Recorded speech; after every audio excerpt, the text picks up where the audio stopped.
కుచేలా, ఓ కృష్ణ అని వెతుక్కుంటూ వస్తున్నారు. మనం గురువుగారిని చూసి గురువుగారు అని ఎదురుగుండా పరిగెత్తుకుంటూ వెడితే గురువుగారు మన ఇద్దరిని చూసి రెండు చేతులతో కౌగలించేసుకుని, అయ్యయ్యో పిల్లలారా, ఆవిడ చెప్పిందని మీరు అడవిలోకి వెళ్ళిపోయారా నాన్న?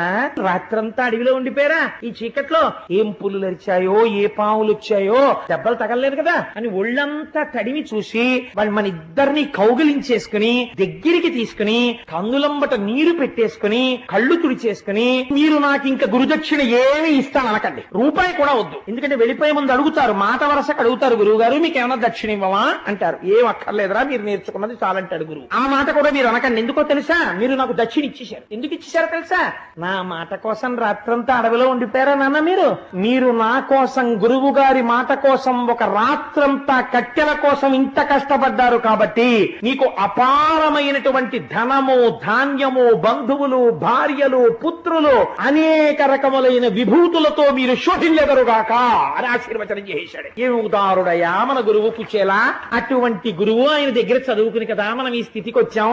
ఏం అదృష్టం కుచేలా అని దగ్గరికి తీసుకుని ఏమడిగాడయ్యా మన్ని? ఎప్పుడైనా మన్ని నాకేం తెస్తారా మీరు రాజధానికి వెడితే అని మన అడిగాడా? మనం ఇంటికి వెడుతున్నప్పుడు నాకేం తెచ్చారా అని అడిగాడా? అయ్యో మీరు 4 రోజులు కనపడకపోతే నాకు బెంగగా అనిపించింది, రండి అని భార్యని పిలిచి, కుచేలుడు కృష్ణుడు వచ్చారు, ఆ కృష్ణుడికి వెన్నముద్దేశ పెట్టి అన్నాడు తప్ప నాకేం తెచ్చావురా అని అడగలేదురా.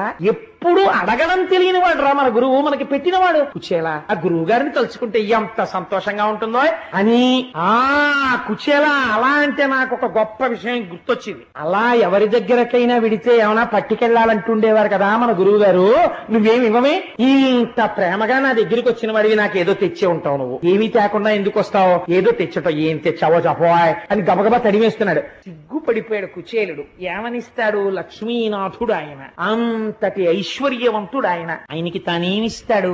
తిరిగిపోయినటువంటి ఉత్తరీయానికి వెనకనున్నటువంటి ముక్కలో ఇన్ని అటుకులు మూట కట్టున్నాయి. ఆ మూట కట్టి ఉన్నటువంటి అటుకుల వంక చూసి కృష్ణుడు అన్నాడు, తెలుసు తెచ్చాడు అటుకులని. దళమైన పుష్పమైనను ఫలమైనను సలిలమైన బాయని భక్తిన్ పొలిచిన జనులర్పించిన ఎలమిన్ రుచిరాన్నముగ నేను భుజింతున్ అన్నాడు. కుచేలా చాలా ఐశ్వర్యవంతుడని నాకు చాలా మంది కానుకలు పట్టుకొచ్చిస్తుంటారు. నాకొక రహస్యం తెలుసు, వాళ్ళందరూ నా యందు ప్రీతితో నేనే తినాలని తెచ్చినవి కావు, నాకున్నాయన్న ఆడంబరానికి తెచ్చిచ్చిన వాళ్ళు ఉన్నారు. నేను ముట్టుకోను.